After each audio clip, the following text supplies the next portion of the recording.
Pope Agapetus I, died the 22nd of April 536, was pope from the 13th of May 535 to his death in 536. He is not to be confused with another Saint Agapetus, an early Christian martyr with the feast day of the 6th of August. Family. Agapetus was born in Rome, although his exact date of birth is unknown. He was the son of Gordianus, a Roman priest who had been slain during the riots in the days of Pope Symmachus, term 498 to 514. The name of his father might point to a familial relation with two other popes, Felix III, 483 to 492, and Gregory I, 590 to 604. Gregory was a descendant of Felix.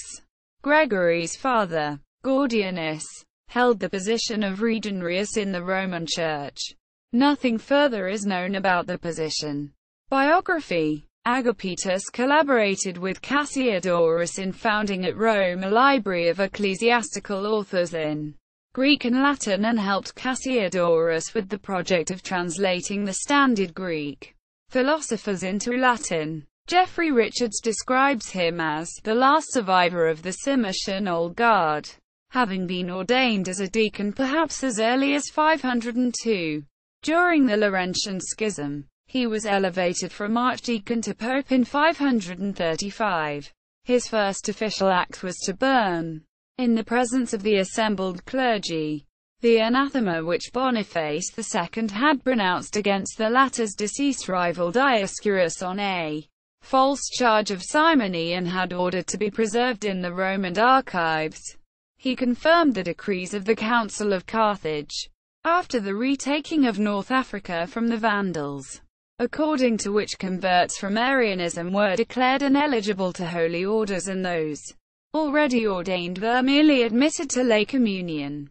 He accepted an appeal from Contume Leosus, Bishop of Rheims, whom a council at Marseille had condemned for immorality, and he ordered Caesarius of Arles to grant the accused a new trial before papal delegates.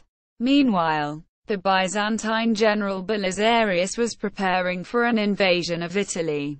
King Theodahad of the Ostrogoths begged Agapetus to proceed on an embassy to Constantinople and use his personal influence to appease Emperor Justinian I following the death of Amalasuntha. To defray the cost of the embassy, Agapetus pledged the sacred vessels of the Church of Rome. He set out in midwinter with 5 bishops and a large retinue.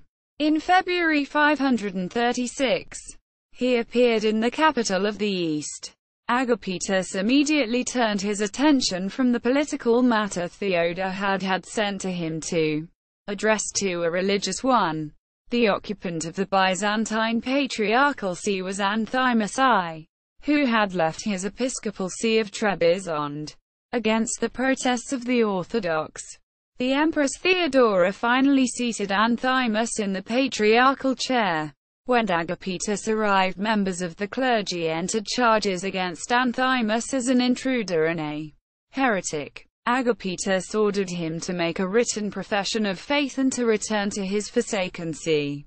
Upon Anthimus's refusal, Agapetus deposed him. The emperor threatened Agapetus with banishment. Agapetus is said to have replied, "With eager longing have I come to gaze upon the most Christian Emperor Justinian. In his place I find a Diocletian, whose threats, however, terrify me not." Agapetus, for the first time in the history of the Church, personally consecrated Anthimus's legally elected successor. Manners.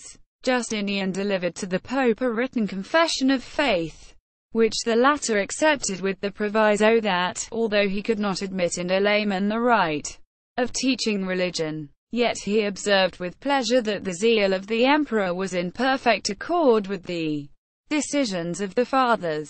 4 of Agapetus's letters have survived. 2 are addressed to Justinian in reply to a letter from the emperor, in the latter of which he refuses to acknowledge the orders of the Arians. A third is addressed to the bishops of Africa. on the same subject. The fourth is a response to Agapetus, Bishop of Carthage, who had sent him congratulations upon his elevation to the pontificate. Shortly afterwards, Agapetus fell ill and died on the 22nd of April 536. After a reign of just 10 months, his remains were brought in a lead coffin to Rome and deposited in St. Peter's Basilica. Veneration. Agapetus I has been canonized by both the Roman Catholic and Orthodox traditions. His memory is kept on the 20th of September, the day of his deposition, in the Roman Catholic Church. The Eastern churches commemorate him on the 22nd of April, the day of his death. See also: List of Catholic saints, List of popes, Bibliography. Dudden, Frederick H. 1905. Gregory the Great. London: Longmans, Green & Co. Louise Ropes Loomis. The Book of Popes. Liber Pontificalis. Merchantville, New Jersey. Evolution Publishing. ISBN 1-889758-868. Reprint of the 1916 edition. English translation with scholarly footnotes and illustrations. Martindale, John R. Jones, A. H. M. Morris, John. 1992. The Prosopography of the Later Roman Empire. Volume 3. AD 527-641. Cambridge University Press. ISBN 0-521-20160-8.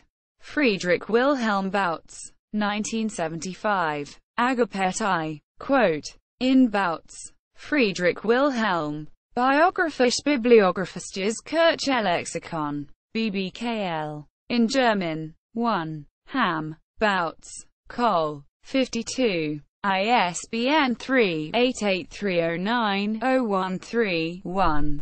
Pope Street. Agapetus I CE. Agapetus I. In the Ecumenical Lexicon of Saints. Agapeto. In Salvador Miranda. The Cardinals of the Holy Roman Church. Online at FIU. Edu. Website of Florida International University. Retrieved 27 July 2016. 57. Popes of the Catholic Church.